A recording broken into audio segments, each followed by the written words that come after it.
Hello, നമുക്കിന്നൊരു കുട്ടി home vlog കണ്ടാലോ?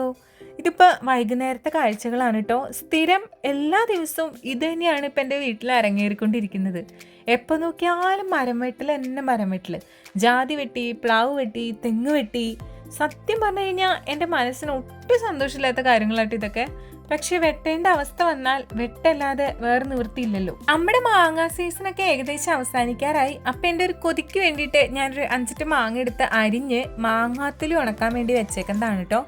പിന്നെ നമ്മുടെ വീട്ടിൽ എന്തെങ്കിലുമൊക്കെ പണികളും കാര്യങ്ങളും നടക്കുമ്പോൾ മൊത്തത്തിലാകെ മെസ്സായിട്ട് കിടക്കുമ്പോൾ നമുക്ക് ഭയങ്കര സങ്കടമായിരിക്കുമല്ലോ. പുറത്തേക്ക് ഇറങ്ങുമ്പോൾ ആ ഒരു പോസിറ്റീവ് ഫീലൊക്കെ വളരെ കുറവായിരിക്കും. അപ്പോൾ എനിക്കും അത് തന്നെയാണ് അവസ്ഥ. എവിടെ നോക്കിയാലും കുറേ സംഭവങ്ങൾ കൂട്ടിയിട്ടേക്കുന്ന ആകെ മെസ്സപ്പായി കിടക്കുന്നു. ഇനിയിപ്പം പതുക്കെ എല്ലാം റെഡിയാക്കി എടുക്കണം. അതുകൊണ്ടാണ് ഞാനിപ്പോൾ പുറത്ത് ഗാർഡനിലെ വീഡിയോസൊക്കെ കുറച്ച് ചെയ്യുന്നത്. ഇനി അങ്ങോട്ട് കുറച്ച് ദിവസത്തേക്ക് മിക്കവാറും ഇതൊക്കെ തന്നെയാണ് സ്ഥിതി എന്നാണ് തോന്നുന്നത്.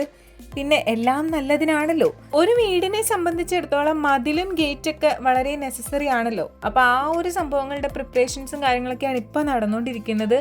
അത് കാരണം വീടിന്റെ ഉമ്മറം നല്ല അലങ്കോലാണ് കേട്ടോ. എന്തിനാണ് 2 തെങ്ങ് വെട്ടിക്കളഞ്ഞതെന്ന് എല്ലാവരും ചോദിക്കുന്നുണ്ടായിരുന്നു. ആക്ച്വലി തെങ്ങ് ഓൾറെഡി നിൽക്കുന്നത് തന്നെ റോഡിലോട്ട് കുറച്ച് ചാഞ്ഞാണ്. ഇതുവരെ നമ്മുടെ തെങ്ങിൽ നിന്ന് തേങ്ങയോ ഓലയൊന്നും വീണ ആൾക്കാർക്ക് വഴി കൂടെ പോകുന്നവർക്ക് ഒന്നും സംഭവിച്ചിട്ടില്ല. പക്ഷെ നമ്മുടെ ഉള്ളിൽ എന്നും ആദ്യമാണ് കേട്ടോ. ഞങ്ങളൊക്കെ ചെറുതായിരുന്ന സമയത്ത് കനാലിലെ വെള്ളത്തിൽ ചെങ്ങാടുണ്ടാക്കിയിട്ട് ആ ചെങ്ങാടത്തിൽ ഒരു അമ്മായിനെ കയറ്റി അമ്മായി നടുക്ക് വെച്ച് വീണു എന്നൊക്കെ ഞാൻ പറഞ്ഞിട്ടുണ്ടായിരുന്നില്ലേ. ആ അമ്മായി കേട്ടോ, ഇതാ നടന്നു വന്ന അമ്മായി. ആളിപ്പോഴും ഓർമ്മയും കാര്യങ്ങളൊക്കെ ഉണ്ട്.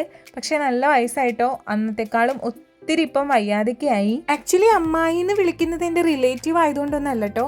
ആള് നമ്മുടെ വീടിനടുത്താണ്. പക്ഷെ എല്ലാവരും അമ്മായിന്നാണ് വിളിക്കുന്നത്. അതുകൊണ്ടാണ് ഞാൻ അങ്ങനെ വിളിക്കുന്നത് കേട്ടോ. തെങ്ങ് വെട്ടിയപ്പോൾ ഓല കളക്ട് ചെയ്യാൻ വന്നതാണ് ചൂലുണ്ടാക്കാനായിട്ട്. നമ്മുടെ വീട്ടിൽ നിന്ന് ഒത്തിരി പേര് ഇതേപോലെ ഓല കൊണ്ടുവരുന്നു കേട്ടോ ചൂലുണ്ടാക്കാനായിട്ട്. നമുക്ക് ഫ്രണ്ടിലുണ്ടായിരുന്ന അരമതിലിൽ ഒരുപാട് ചെടികൾ വെച്ചിട്ടുണ്ടായിരുന്നു. പക്ഷെ അതൊക്കെ ഇതേപോലെ വാനിഷാക്കി കളഞ്ഞിട്ടുണ്ട്. ഒന്നുമില്ല ഇപ്പോൾ. ഇനി എല്ലാം പതുക്കേന്ന് സ്റ്റാർട്ട് ചെയ്യണം.